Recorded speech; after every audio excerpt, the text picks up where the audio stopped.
terkait dengan kewajiban pemerintah daerah di tahun 2024 yang belum terbayarkan kepada pihak ketiga.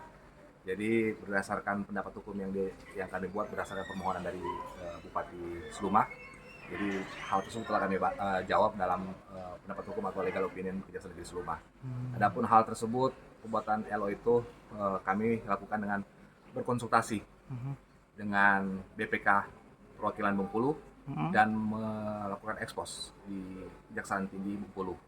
Jadi aspek yuridis pun kami pertimbangkan dengan sistem akuntansi pemerintah dari BPK. Adapun juga yang kami pertimbangkan yang lain juga dari surat dari BPKP perwakilan Bengkulu yang pernah diajukan oleh pemerintah Kabupaten Seluma kepada BPKP untuk menanyakan tanggapan atau pendapat dari BPKP. Jadi bahan pertimbangan kami dalam membuat LO. Jadi pada intinya legal opinion itu menanyakan apakah kewajiban pemerintah daerah di tahun anggaran sebelumnya yang telah diselesaikan pekerjaannya dapat dibayarkan di tahun 2025. Intinya namanya kewajiban utang atau kewajiban bayar itu wajib dilaksanakan oleh pemerintah daerah. Adapun hal tersebut berdasarkan perjanjian yang telah dibuat, kemudian terkait dengan perjanjian dan catatan keuangan yang ada dalam laporan hasil pemeriksaan BPK tahun anggaran 2024 yang telah masuk dalam laporan LHT BPK. Nah, hal tersebut merupakan suatu kewajiban yang harus diselesaikan oleh pemerintah daerah Seluma dengan syarat-syarat tertentu. Jadi syarat-syarat tersebut sebagaimana diatur dalam Permendagri 77 itu ada konsepnya, ada kemudian pedoman penyusunan APBD tahun 2025 sesuai dengan Permendagri 15 tahun 2024 itu juga mengatur bagaimana tata cara proses penganggaran terhadap kewajiban pembayaran terhadap hal-hal yang belum dilakukan atau yang kewajiban pemerintah daerah yang belum dibayar di tahun 2024. Nah, izin Bang, ini kan sedikit lagi masih ada itunya. Jadi terkait dengan kewajiban tersebut, yang utama adalah harus dilakukan review terhadap semua kewajiban pembayaran tersebut oleh APIP, yang dimana itu Inspektorat Daerah Kabupaten Seluma.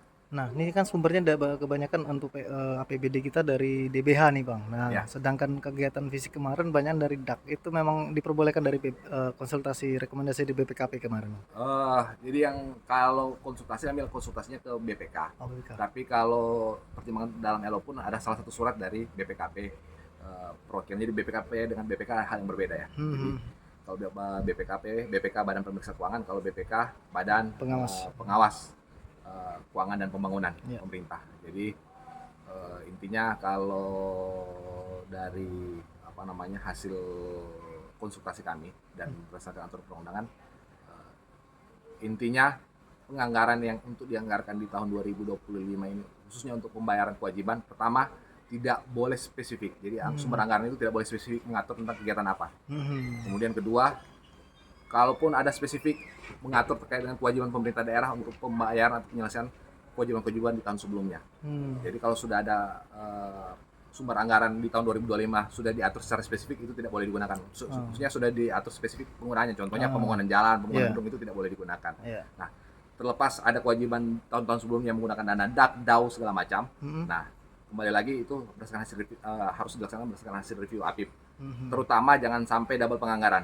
Jangan sampai dana DAK DAU yang tahun lalu sudah digunakan untuk pembayaran untuk DAK DAU yang sebelumnya itu dianggarkan kembali, itu yang tidak boleh. Oke, Bang.